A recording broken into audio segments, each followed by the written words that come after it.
Hello, students. Welcome to the another lecture of Hindu Marriage Act. Thank you so much for joining and watching the lectures. I hope that you are getting some information or knowledge from my lectures, and I'm grateful to you guys. Okay, students, there's one thing which I want to share with you कि मुझे emails पे काफ़ी बच्चों ने email करके respond किया है कि जो आप हिंदू लोगों को पढ़ा रहे हो डॉक्टर पारस दीवान से उसको अभी ना पढ़ा करके बेयर एक्ट से हमें पढ़ाइए क्योंकि हमें बेयर एक्ट का ओवरव्यू लेना है। जब तक हमें बेसिक नहीं पता होगा हम इतना डीप स्टडी कैसे करेंगे। तो मुझे भी ऐसा लगा बच्चों की रिक्वेस्ट देख के कि ठीक है हम अपने बेयर एक्ट से ही स्टार्ट कर लेते हैं क्योंकि अल्टीमेटली हमें पढ़ना तो बेयर एक्ट ही है। और जो हम अपने पारस दीवान से स्टडी कर रहे थे वो हम थोड़ा सा डीपली स्टडी कर रहे थे ताकि हमारे नोट्स भी साइड बाय साइड प्रिपेयर होते चले जाएं। और अगर हम कोई भी अपनी एग्ज़ामिनेशन दे रहे हैं, अगर हम अपनी लॉ की एग्ज़ामिनेशन दे रहे हैं अगर कोई स्टूडेंट मास्टर डिग्री परस्यू कर रहा है वो अपनी एग्ज़ामिनेशन में देता है, तो मेरा जो फोकस था वो यही था कि आप जो स्टडी कर रहे हैं, जो भी आप लेक्चर ले रहे हैं, उसके साथ साथ आप अपने नोट्स भी बनाते चलें। बट ठीक है, अगर स्टूडेंट्स को ऐसा लगता है कि उनको बेयर एक्ट से पहले स्टडी करना है तो बेयर एक्ट से स्टडी कर लेते हैं। इवन ये आपके लिए ईजी भी रहेगा। ठीक है, तो लेक्चर को स्टार्ट कर लेते हैं स्टूडेंट्स। तो इसमें हिंदू मैरिज एक्ट जैसे कि आप स्क्रीन पे देख रहे हो 1955 का है। इसमें टोटल कितने सेक्शंस हैं? 29 सेक्शंस हैं। नंबरिंग में आपको 30 दिखेंगे, बट जो 30th सेक्शन है वो रिपील्ड है, तो उसको तो पढ़ने का कोई सेंस ही नहीं है। तो टोटल 29 सेक्शंस हैं जो कि हम वन बाय वन पढ़ेंगे। और हम अपने लेक्चर्स को ज़्यादा लंबा भी नहीं रखेंगे क्योंकि स्टूडेंट की एक और रिक्वेस्ट थी कि थोड़ा हम पढ़ना चाहेंगे ताकि हमारा जो है किसी भी तरह से हम अपने टाइम को मैनेज कर पाएँ अपने वीडियो लेक्चर के साथ। तो ठीक है, हम ऐसा कर लेंगे कि जो भी हमारे सेक्शन की बाइफर्केशन होगी वो इस तरह से होगी कि भई आपको पढ़ने में भी ज़्यादा नहीं लगेगा और आपका जो अंडरस्टैंडिंग लेवल होगा वो भी बहुत अच्छा रहेगा इसके साथ। ठीक है, और एक और चीज़ मैं अगर आपको बताऊँ तो ये जो हमारा हिंदू मैरिज एक्ट है ये बहुत ज़्यादा टफ नहीं है, इट्स अ माइनर एक्ट और इतना ईज़ी है। कुछ चीज़ें तो आपको फैमिली लॉ से वैसे भी पता लग जाते जो आपके फैमिली अरेंजमेंट्स होते हैं और जो भी आप सोसाइटी में रहते हैं, दूसरे लोगों के साथ डील आउट करते हैं, कुछ बातें सुनते हैं, कुछ थ्रू न्यूज़ चैनल्स आपको कोई चीज़ों का पता लगता है या आप अपने कॉलेज में जाते हैं, यूनिवर्सिटी में जाते हैं, आपस में बातचीत करके जो आपके लेक्चरर्स आपको लेक्चर देते हैं वहाँ से, तो कुछ चीज़ों की नॉलेज आपको खुद से भी होगी। बट अब जैसे कि आप लॉ स्टूडेंट्स हैं या फिर आप कोई जुडिशरी एस्पिरेंट हैं या फिर आप किसी भी तरह से अपने आप को लॉ के एग्ज़ाम्स के लिए प्रिपेयर कर रहे हैं, तो एक बेयर एक्ट आपको पता ही होना चाहिए। जो भी हमारे बेयर एक्ट में लिखा है इसकी आपको नॉलेज मस्ट होनी चाहिए। ठीक है, तो हम अपना लेक्चर स्टार्ट कर लेते हैं। तो सबसे पहले स्टूडेंट्स हम थोड़ा सा इसका इंडेक्स रीड करेंगे। तो ये हमारा सेक्शंस का अरेंजमेंट है। तो हमारे टोटल सेक्शंस मैंने आपको बताया कि 29 है। फर्स्ट चैप्टर जो हमारा है वो है प्रिलिमिनरी का। प्रिलिमिनरी में टोटल कितने सेक्शंस हैं? There are 4 sections. ओके, जो फर्स्ट सेक्शन है that is short title and extent. हम अपने जब चैप्टर में स्टडी करेंगे इनका जो स्टडी करना है वो हम जब चैप्टर स्टार्ट करेंगे वहाँ से करेंगे। अभी हम सिर्फ ऊपर से पढ़ रहे हैं कि हमारे कितने सेक्शंस हैं और हर सेक्शन क्या चीज़ बता रहा है। ठीक है, सेकंड सेक्शन रहेगा हमारा एप्लीकेशन ऑफ द एक्ट। ये एक्ट कहाँ कहाँ एप्लीकेबल होता है, कुछ डेफिनेशंस दी हुई हैं हिंदू मैरिज एक्ट में, वो आपको स्टडी करनी पड़ेगी। वो आपको स्टडी इसलिए करनी पड़ेगी क्योंकि जब आप बेयर एक्ट पढ़ते हैं या फिर आप इसका कहीं और से भी स्टडी करते हैं, डीपली स्टडी करते हैं, या फिर आप अपने हाई कोर्ट की या सुप्रीम कोर्ट की जजमेंट्स को स्टडी करते हैं, तो कुछ उसमें वर्ड्स ऐसे होते हैं जिनका आपको डेफिनेशन पता होना चाहिए।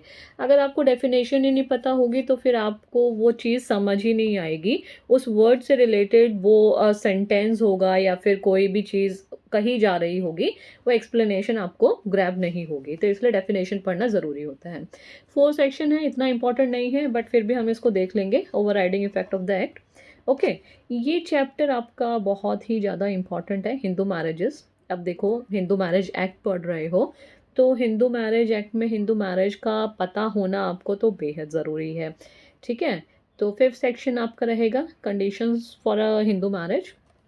क्या क्या कंडीशन है जो कि एक हिंदू मैरिज होने के लिए, लॉफुल हिंदू मैरिज होने के लिए इम्पॉर्टेंट है, मैंडेटरी है। ओके, सिक्स सेक्शन हमारा ओमिटेड है। सेवेंथ रहेगा सेरेमनीज। एट्थ है हमारा registration of Hindu marriages. Okay, इस तरह से सेकंड चैप्टर भी ख़त्म हो जाएगा। नेक्स्ट आता है, नेक्स्ट चैप्टर भी आपका बहुत ही ज़्यादा इम्पॉर्टेंट है, that is restitution of conjugal rights and judicial separation. ये सेक्शन आपका ये chapter, even I must say this chapter and next chapter, nullity of marriage and divorce, these two chapters are very important from the court point of view. If you are practicing in the court, there you will find the practice of these sections more and more in the family court. Okay, तो इन sections का भी आपको पता होना चाहिए। ये हमारे क्या है, रेस्टिट्यूशन ऑफ कॉन्जुगल राइट है, सेक्शन नंबर 9। सेक्शन नंबर 10 क्या कहता है, judicially separation. 11th void marriage, void marriages क्या होती है, देन वॉइडेबल मैरिजेस क्या होती है, थर्ड इज़ डिवोर्स। देन 13 के दो पार्ट दिए हुए हैं, 13A एंड 13B। ये क्या है, alternative relief in divorce proceeding. जब हम अपना चैप्टर पढ़ेंगे तब हम इनको डीपली स्टडी करेंगे। नेक्स्ट है हमारा डाइवोर्स बाय म्यूचुअल कंसेंट। कुछ चीज़ें तो आपको बाय टर्म्स ही क्लियर हो जाती होंगी, जैसे कि ये दिया हुआ है डाइवोर्स बाय म्यूचुअल कंसेंट, कि भाई म्यूचुअल कंसेंट होगी तो तब डाइवोर्स होगा, ठीक है। नेक्स्ट आता है हमारा, no petition for divorce to be presented within 1 year of marriage. Sentence से ही कंप्लीटली क्लियर है। Next is divorced person when may marry again. Again sentence से ही क्लियर है कि क्या कहना चाहता है। नेक्स्ट आता है legitimacy of children of void and void marriages. क्या जो वॉइड और वॉइडेबल मैरिज से जो भी ऑफस्प्रिंग आ रहा है, जो भी चाइल्ड बर्थ हो रहा है, क्या है उसका लेजिटिमेसी स्टेटस क्या है, whether that child is legitimate और इलेजिटिमेट, वो चीज़ हम पढ़ेंगे, ठीक है। नेक्स्ट आता है पनिशमेंट फॉर बाईगैमी। बाईगैमी क्या होता है, डबल मैरिज करना, ठीक है। उसकी हम पनिशमेंट इसमें दी हुई है, उसको स्टडी करेंगे। नेक्स्ट आता है हमारा 18 section, that is punishment for contravention of certain other condition for a Hindu marriage. अब जैसे कि आपने सेक्शन नंबर 5 में पढ़ा था conditions for a Hindu marriage, okay. तो अगर आप किसी भी कंडीशन को कंट्रावीन करते हैं तो उसकी पनिशमेंट भी आपको सेम एक्ट में मिल जाएगी, वो भी आपको स्टडी करना पड़ेगा, ठीक है। नेक्स्ट आता है हमारा jurisdiction and procedure. Again court point of view से वेरी इंपॉर्टेंट, आपके एग्ज़ाम पॉइंट ऑफ व्यू से भी वेरी इंपॉर्टेंट है। मतलब कि ये चीज़ें ऐसी हैं कि अगर आप जुडिशरी में जाते हैं, अगर आप अपनी प्रैक्टिस में जाते हैं, तो ये चीज़ें तो आपको पता ही पता होनी चाहिए। और इतना बड़ा एक्ट नहीं है, बहुत ही छोटा सा एक्ट है, बहुत ही सिंपल सिंपल टर्म्स हैं, इतनी लंबी चौड़ी टर्म्स नहीं हैं, ठीक है। ये आपको बहुत जल्दी ग्रैब कर लोगे आप इसको, ठीक है। नेक्स्ट चैप्टर आता है आपका जुरिडिक्शन एंड प्रोसीजर का। सेक्शन 19 क्या कहता है, court to which petition shall be presented. कौन सी कोर्ट में आप अपनी पिटीशन को प्रेजेंट करोगे। पिटीशन कौन कौन सी भैया, अभी जो हमने पढ़ा, क्या पढ़ा, डाइवोर्स प्रोसीडिंग था, और क्या था, हिंदू मैरिजेस था, हिंदू मैरिज का क्या स्टेटस है, उनके चिल्ड्रन का क्या स्टेटस है। इस तरह की पिटीशन जो है कोर्ट में डलती है, तो हमें बताया गया है कि कौन सी कोर्ट में आप अपनी पिटीशन लेकर जाएंगे अगर आपको कोई भी हिंदू मैरिज से रिलेटेड अपना राइट को एस्टैब्लिश करना है, राइट को एस्टैब्लिश करना है या दूसरे पर्सन की लाइबिलिटी को डिक्लेयर कराना है। Next section is contents and verification of petition. ये आपका पिटीशन के बारे में दिया हुआ है, जैसे कि जुरिडिक्शन एंड प्रोसीजर दिया हुआ है, तो प्रोसीजर बताएगा कि आपकी पिटीशन में क्या होना चाहिए, क्या नहीं होना चाहिए, ठीक है। Next is application of act number 5 of 1908। ये भी हम पढ़ेंगे बाद में, चैप्टर जब हमारा स्टार्ट होगा। Next is power to transfer petition in certain cases. ये भी देखेंगे हम कि भाई पावर किसके पास है, कौन है ऐसी सुपीरियर अथॉरिटी जो आपकी पिटीशंस को ट्रांसफ़र कर सकती है। इसमें बेसिकली बात हो रही है high court and supreme court की। और पिटीशन कौन सी ट्रांसफ़र होगी, ऑब्वियसली जो हमारी फैमिली कोर्ट में डल रही है। फैमिली कोर्ट में कौन सी पिटीशंस डल रही हैं, regarding the Hindu marriage act, ठीक है। नेक्स्ट आता है हमारा special provision relating to trial and disposal of petitions under the act. हमें प्रोसीजर दिया हुआ है, प्रोविजंस दिए हुए हैं, क्या हमारा ट्रायल रहेगा, किस तरह से पिटीशन को डिस्पोज ऑफ किया जाएगा, ठीक है, क्या टाइम पीरियड रहेगा, कितने दिनों में कोई भी पिटीशन है वो डिस्पोज ऑफ हो जानी चाहिए, कितने दिनों में आपको नोटिस सर्व करना है, ये सारी चीज़ें हम पढ़ेंगे. Then is documentary evidence, again the part of the trial. We'll be studying that. Section number 22 is saying proceedings to be in camera and may not be printed and published. Again, आपकी जो है इसमें क्या है, ये section आपके ना जो प्राइवेसी है उसको मेंटेन करता है. कोई भी पार्टी जो भी कोर्ट में पिटीशन लेकर आई है, आइदर द फीमेल साइड और द मेल साइड, ये सेक्शन इन दोनों ही पीपल की आइडेंटिटी को रिवील ना हो, उस चीज़ को ये इसलिए बनाया गया ये सेक्शन कि आपकी जो पर्सनल आइडेंटिटी है वो रिवील नहीं होगी. ठीक है. Next is decree in proceedings. जब प्रोसीडिंग हो जाएगी तो लास्ट में क्या आती है, डिक्री आती है, तो उसके बारे में बताया गया है. Next section is relief for respondent in divorce and other proceeding. क्या क्या रिलीफ दिए जाएंगे रेस्पोंडेंट को, या फिर हाँ रेस्पोंडेंट को डाइवोर्स में, और जो अदर प्रोसीडिंग्स हैं जो भी इसमें हिंदू मैरिज एक्ट में डलेगी उनके बारे में रिलीफ बताया गया है. Then maintenance pendente lite and expenses of proceedings, ये बताया गया है.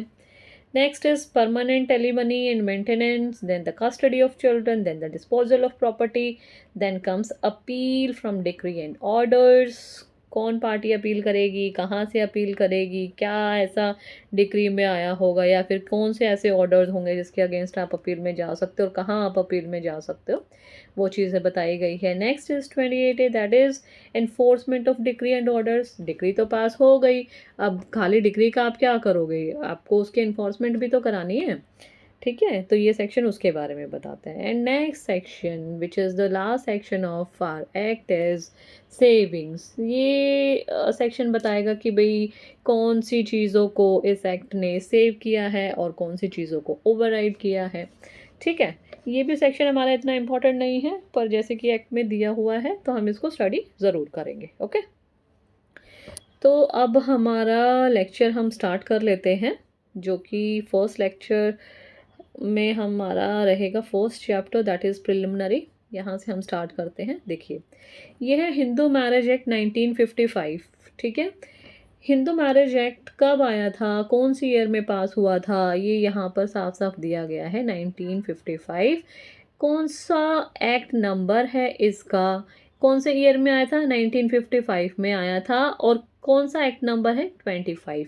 ये चीज़ें जो हैं इतनी ज़्यादा इम्पॉर्टेंट है कि जब भी आप अपने किसी भी कॉम्पिटिटिव एग्जामिनेशन में बैठेंगे तब आपको याद आएगा कि भाई हाँ, हमने अपना जो भी हमने बेयर एक्ट को स्टडी किया था, हमने उसका ना सिर्फ टाइटल पढ़ा था, हमने उसका ईयर भी पढ़ा था, ना हमने सिर्फ उसका ईयर पढ़ा था, हमने उसका एक्ट नंबर भी पढ़ा था.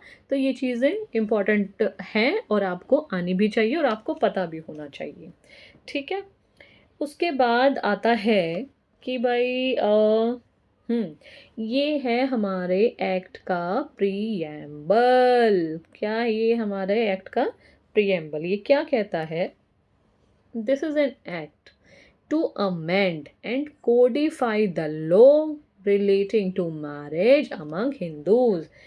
देखो, हिंदू मैरिज है तो इसमें सबसे पहली बात जो सबसे इम्पॉर्टेंट टर्म है वो है मैरिज, और सेकंड इम्पॉर्टेंट टर्म क्या है, सेकंड इम्पॉर्टेंट क्या, this both are important terms and इसमें कोई प्राइमरी और सेकेंडरी नहीं है. हिंदू भी उतना ही इम्पॉर्टेंट है और मैरिज भी उतना ही इम्पॉर्टेंट है.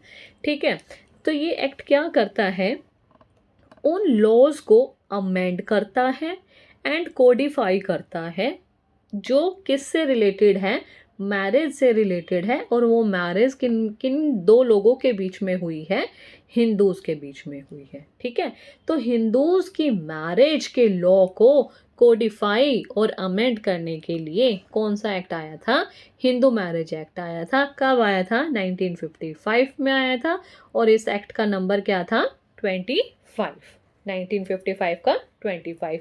और एक और चीज़ें हैं स्टूडेंट्स जो आपको पढ़नी चाहिए, जो मुझे लगता है कि आपको पढ़नी चाहिए और पढ़नी भी चाहिए. जैसे जो हमारे ये फुटर होते हैं, अब देखो 1955 के ऊपर ये क्या लगाया हुआ है, 1 लगाया हुआ है, तो इमिडिएटली आप अपने पेज के बिल्कुल डाउन में चले जाइए, इनको हम फुटर बोलते हैं. तो आप यहाँ पर देखिए इन्होंने क्या लिखा हुआ है, इन्होंने लिखा हुआ है हमारा 1955 के साथ 1 था ना, तो हम इसको स्टडी करते हैं. The act has been extended to Dadra and Nagar Haveli with effect from 1/7/1965 by registration 6 of 1963, section 2 and schedule 1 and 2 Pondicherry with effect from 1st of October 1963 with modification by registration 7 of 1963, section 3 and the schedule 1. तो ये बता रहा है कि भाई ये act हमारा दादरा और नगर हवेली में भी एप्लीकेबल है और पौंडुचेरी में भी एप्लीकेबल है, पर इनकी डेट्स डिफरेंट है.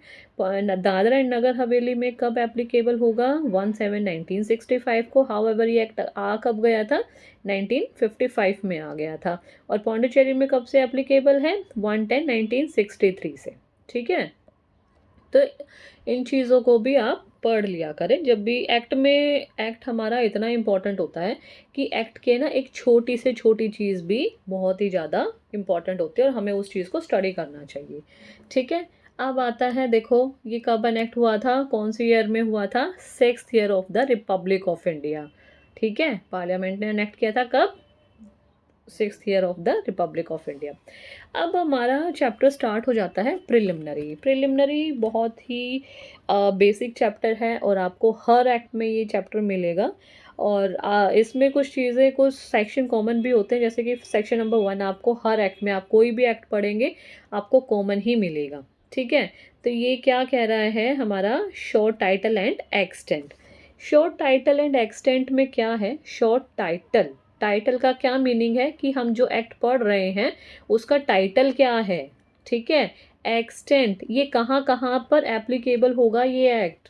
ठीक है, कितना एक्सटेंट है इसका, क्या ये हर टेरिटरी पे, जैसे हमारे इंडिया में, क्या इस इंडिया की हर टेरिटरी पे ये एक्ट एप्लीकेबल है? तो ये हमें जो फर्स्ट सेक्शन है इस चीज़ को बताता है कि इस एक्ट का नाम क्या है और कहाँ ये एप्लीकेबल होगा. तो इस एक्ट का नाम हम पढ़ रहे हैं, क्या है? Hindu marriage act 1955. और ये कहाँ कहाँ एप्लीकेबल है? It extends to the whole of India, पूरे इंडिया पर एप्लीकेबल है. And also applies to the Hindus domiciled in the territories to which this act extends who are outside the said territories. इस line का क्या meaning है, समझा आपने? देखो, इसको 2 पार्ट में डिवाइड कर लो. कैसे स्टडी करेंगे? पहला पार्ट क्या कहता है कि it extends to whole of India. ठीक है, पूरे इंडिया पर एप्लीकेबल है. ये जो यहाँ पर 2 करके दिया हुआ है हेडर, इसको हम नीचे जाकर बाद में देखेंगे, पर इसका क्या मीनिंग है? 2019 से पहले जम्मू एंड कश्मीर पे एप्लीकेबल नहीं होता था, पर 2019 के अमेंडमेंट के बाद ये जम्मू एंड कश्मीर पर भी एप्लीकेबल होता है. ठीक है, अब आते हैं इसके सेकेंड पार्ट पे. सेकेंड पार्ट इसका क्या कहता है? Applies also to Hindus domiciled in the territories. किन पर एप्लीकेबल होगा? हिंदूज पर तो एप्लीकेबल होगा ही, क्योंकि हिंदू मैरिज एक्ट है. और वो कहाँ डोमिसाइल्ड है? In the territories to which this act extends. जो कि मान लो सपोजिंगली आप हरियाणा में रहते हैं, आप जम्मू कश्मीर में रह रहे हैं, आप पंजाब में रह रहे हैं, आप दिल्ली में रह रहे हैं, आप कहीं पर भी रह रहे हैं, वहाँ पर ये आप वहाँ पर रह रहे हैं, आपके पास उस स्टेट का क्या है? डोमिसाइल है, और आप हिंदू हैं, तो आप पे क्या होगा? हिंदू मैरिज एक्ट एप्लीकेबल होगा. ठीक है, पर ये एक्ट आपके साथ साथ वहाँ भी चलेगा जब आप ऐसी टेरिटरीज में घुस जाएंगे जहाँ पर ये एक्ट एप्लीकेबल नहीं होता. ठीक है, समझ में आया? यानी कि आप एक हिंदू हैं, आप ऐसी टेरिटरी में डोमिसाइल्ड है जहाँ पर हिंदू मैरिज एक्ट एप्लीकेबल है. ठीक है, यानी कि आप पर हिंदू मैरिज एक्ट एप्लीकेबल है, तो आप जहाँ जहाँ भी जाएंगे आपके साथ हिंदू मैरिज एक्ट साथ साथ चलेगा. आप ये नहीं कह सकते कि भाई अरे मैं तो हरियाणा का डोमिसाइल्ड हूँ और आज मैं तो यहाँ गोवा में रहने आ गया, या मैं ऐसी किसी टेरिटरी में रहने आ गया जहाँ पर हिंदू मैरिज एक्ट एप्लीकेबल नहीं है, या मैं पौंडुचेरी में आ गया 1963 से पहले. ठीक है, या मैं दादरा एंड नगर हवेली में आ गया उस ईयर से पहले जहाँ जब तक कि वहाँ पर हिंदू मैरिज एक्ट एप्लीकेबल नहीं हुआ था, कि मैं तो अब इस टेरिटरी में रह रहा हूँ, मेरे ऊपर तो हिंदू मैरिज एक्ट अप्लाई होता नहीं है. तो ऐसी चीज़ें नहीं चलेंगी. ठीक है, आप अगर ऐसी टेरिटरी में डोमिसाइल्ड थे प्रीवियसली जहाँ पर हिंदू मैरिज एक्ट आपके ऊपर अप्लाई हो रहा था, आपकी टेरिटरी पे अप्लाई हो रहा था, वो आप पर अभी भी अप्लाई होगा with respect, sorry, irrespective of your territory wherever you are residing right now. Okay, next is application of the act. अब हम देखेंगे ये एक्ट किन किन लोगों पर अप्लाई होता है। अब देखो, हिंदू मैरिज एक्ट, जैसे कि मैंने आपको बताया था कि हिंदू मैरिज एक्ट है, तो क्या चीज़ें इसमें इंपॉर्टेंट हैं? दो चीज़ें हमेशा ही इंपॉर्टेंट रहेगी, मैरिज और हिंदू। तो यहाँ पर सबसे बड़ा क्या है, एप्लीकेशन ऑफ द एक्ट, ये एक्ट सिर्फ हिंदूज़ पर ही अप्लाई होगा। अब हमें ये देखना है कि कौन कौन ऐसे वो पर्सन हैं जो कि हिंदूज़ हैं। हमें ये देखना है कि वो हिंदूज़ बाय बर्थ हैं या फिर उन्होंने अपने रिलीजन को कन्वर्ट कर लिया है या रिकन्वर्ट कर लिया, किस तरह से वो हिंदू है, मतलब कि चाहे वो रिकन्वर्जन करके आई, चाहे वो कन्वर्जन करके आई, चाहे वो बाय बर्थ हो या किसी भी तरह से उन्होंने हिंदू रिलीजन को अडॉप्ट किया हो, अल्टीमेटली वो पर्सन एक हिंदू होना चाहिए। तो हम यहाँ पर देखेंगे कि कौन कौन से वो पर्सन है जो कि हिंदू हैं जिन पर ये एक्ट एप्लीकेबल होता है। ठीक है, स्टार्ट करते हैं।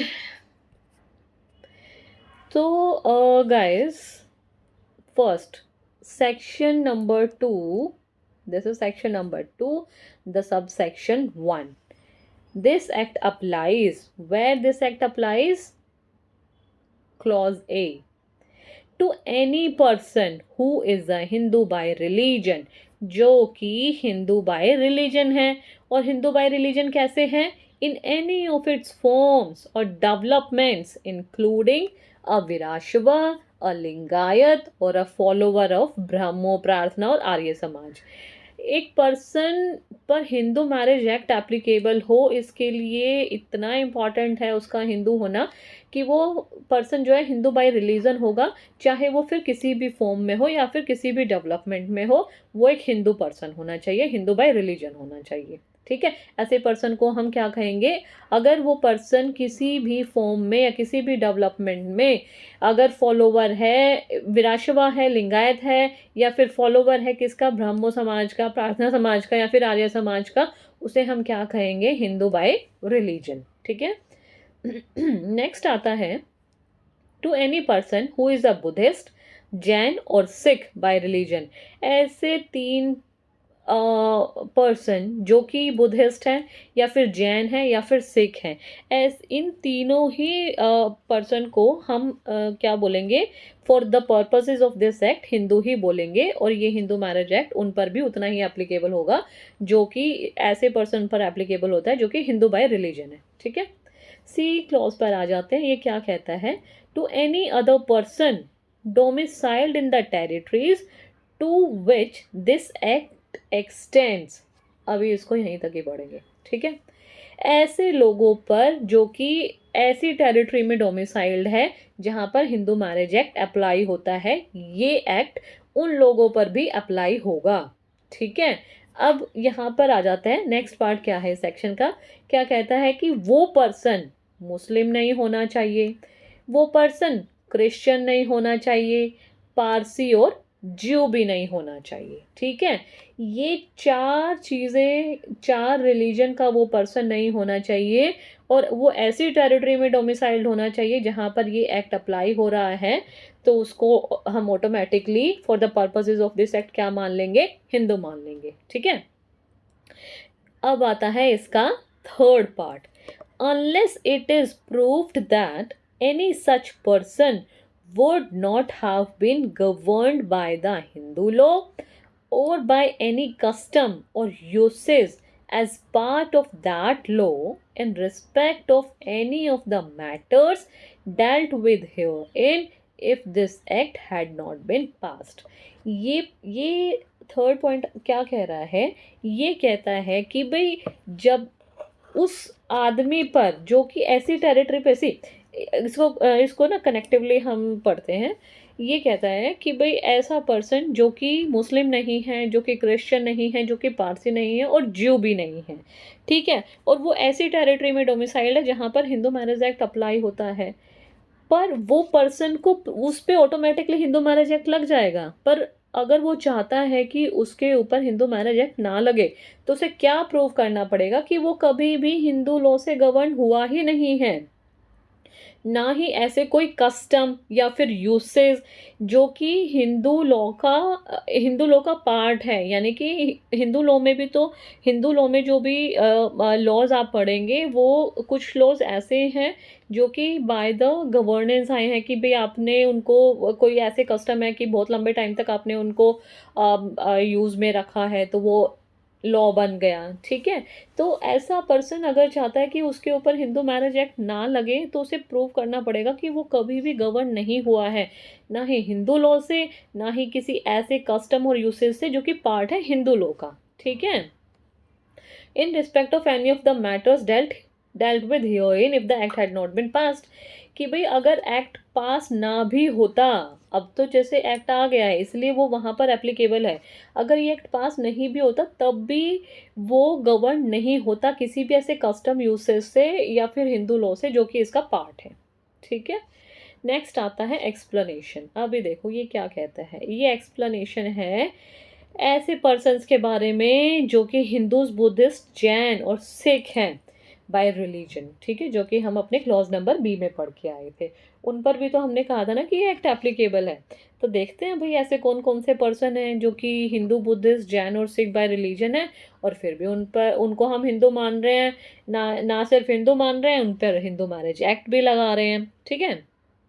तो देखो इसका एक्सप्लेनेशन का क्लॉज नंबर 1 क्या कहता है, एनी चाइल्ड, कोई भी ऐसा चाइल्ड जो लेजिटिमेट है या फिर इलेजिटिमेट भी है, दोनों ही तरह का चाइल्ड जिसके दोनों पेरेंट्स, मदर फादर, हिंदू हैं, बुद्धिस्ट हैं, जैन हैं और सिख हैं बाय रिलीजन, उसको हम क्या मानेंगे, हिंदू ही मानेंगे।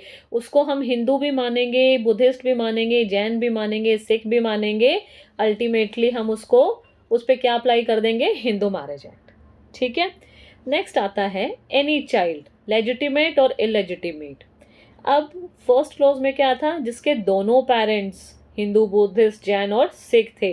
सेकंड में आता है one of whose parents, mother और फादर में कोई भी, इसमें कोई स्पेसिफिकेशन नहीं दिया हुआ है कि भाई फादर ही हिंदू होना चाहिए या मदर ही हिंदू होनी चाहिए, नहीं, कोई भी, अगर फादर है तब भी चलेगा, अगर मदर है तब भी चलेगा।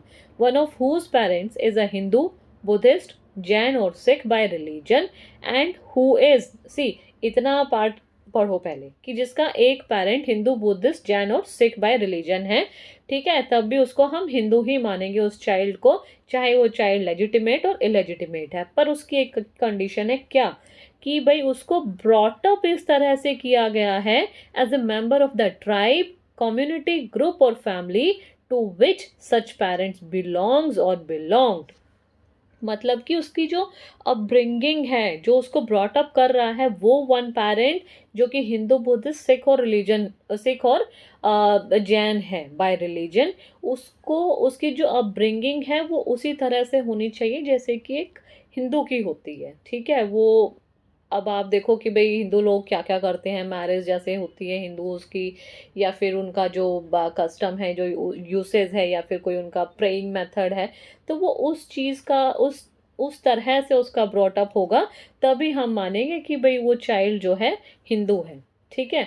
अब मान लो जैसे इन्होंने बोला है कि वन ऑफ हुज पेरेंट्स, अब दो पेरेंट हैं, मदर एंड फादर, मान लो कि फादर मुस्लिम है, मदर जो है वो हिंदू है, ठीक है।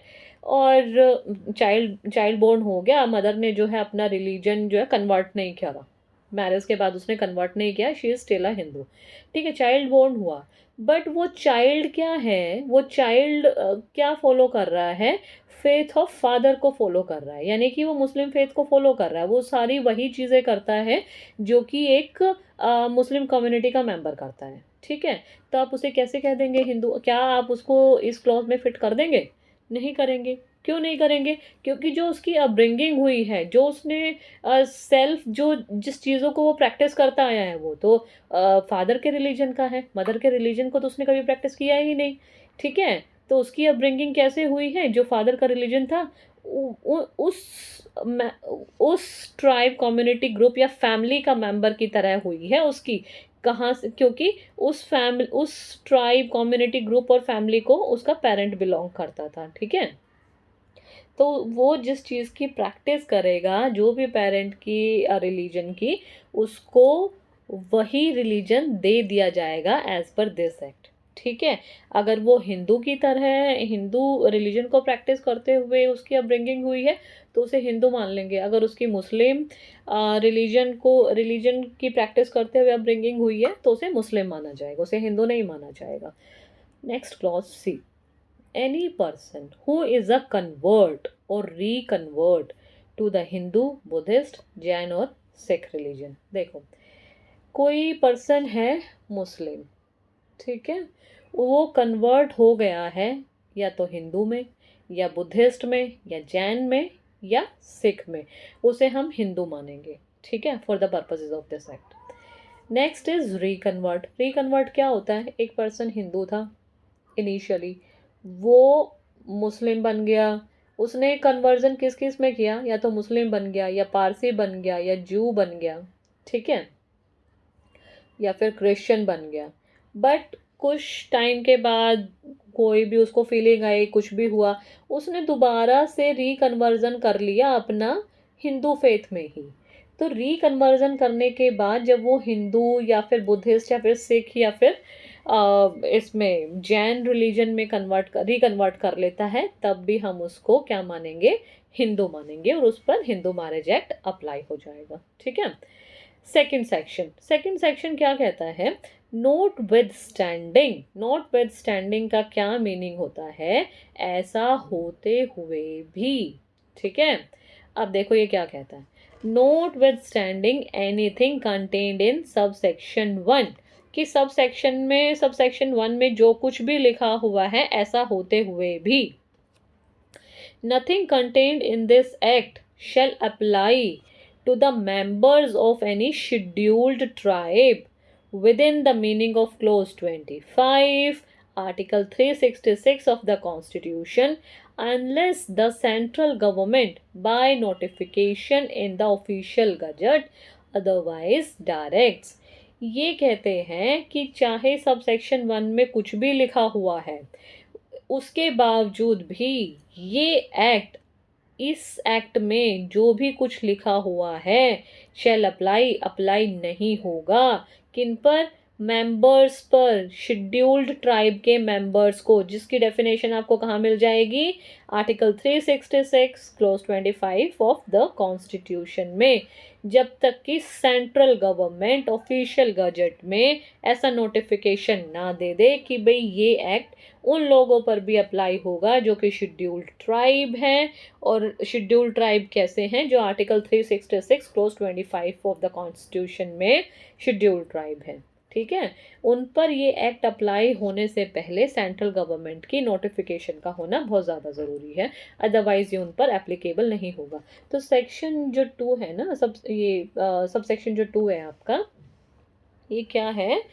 इसका एक्सेप्शन है सब सेक्शन नंबर 1 का, क्योंकि ये बात करता है एप्लीकेशन की और ये बात करता है नॉन एप्लीकेशन की, ठीक है। नेक्स्ट आता है सब सेक्शन 3। ये क्या कहता है? The expression Hindu in any portion of this act shall be construed. Hindu term को कैसे कंस्ट्रूड किया जाएगा? As if it included a person who, though not a Hindu by religion, is nevertheless a person to whom this act applies by virtue of the provisions contained in this act। Okay, ये क्या कहता है? अरे भाई, हम उस हर person को हिंदू बोल देंगे जो कि हिंदू बाय रिलीजन तो है ही, पर जिस पर ये एक्ट भी एप्लीकेबल होता है, वो पर्सन भी हिंदू है। अगर मान लो जैसे कि हमने पढ़ा था, हमने कौन सा सेक्शन पढ़ा था? देखो, आप याद करो, थोड़ा रिमाइंड करो। हमने अपना सी पार्ट किया था। सी पार्ट में हमने क्या किया था कि ये एक्ट जिस टेरिटरी पे अप्लाई होता है वहाँ पर पर्सन क्या नहीं होना चाहिए? सिर्फ एक मुस्लिम नहीं होना चाहिए, क्रिश्चियन, पारसी और ज्यू नहीं होना चाहिए।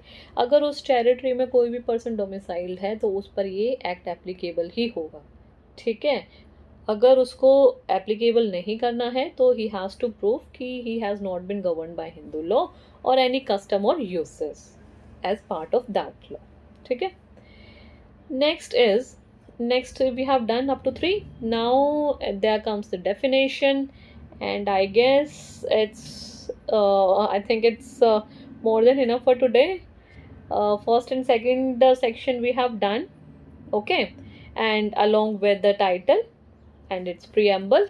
So students, I request you go through these two sections nicely and honestly, okay, so that you have these two sections very these two sections are very easy, okay. If you have studied from my lecture, and after taking this lecture, just study from your bare act, and it will be very easy for you to study from there, and okay, and you will remind each and every word of this of the bare act, okay. So from here, I think it's time to say bye to you all.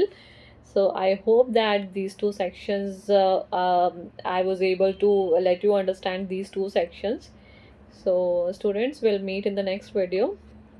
Okay, till then learn these two sections. Okay, these are very easy, and I, as per your request, I'm not making the lecture very long. Okay, I just want, my purpose is very clear कि मुझे आपको सिर्फ पढ़ाना है, ये नहीं है कि एक ही लेक्चर में आपको सारी चीज़ें देनी है. आप थोड़ा थोड़ा पढ़िए, इतना पढ़िए कि आपको वो चीज़ समझ में आ जाए, आपको समझ आना चाहिए. That's what I want. Okay. So bye bye. Let's meet in the next lecture. Thank you, students. Thank you so much.